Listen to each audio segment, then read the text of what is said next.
جب لڑکی دیکھنے کے لیے گئے تو کوئی دوسری لڑکی دکھائی گئی،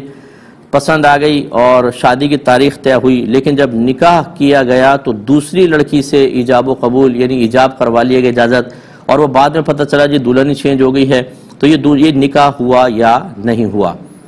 لیکن یقینی سی بات ہے یہ دھوکہ ہے، فراڈ ہے، اور یہ نکاح ویلڈ نہیں مانا جائے گا، کیونکہ لڑکے نے جس لڑکی کے لیے قبول کیا ہے وہ حقیقتاً وہ لڑکی نہیں ہے جو اس وقت سامنے موجود ہے۔ اس طرح کی دھوکہ دہی سے اگر نکاح منعقد مان لیے جائیں تو پھر فراڈ کے دروازے کھل جائیں گے اور فتنہ فساد پیدا ہوں گے، اور شریعت فتنہ فساد کو منع کرتی ہے، لہذا اس کو ختم کر سمجھا جائے۔ اس کو اب یہ کہ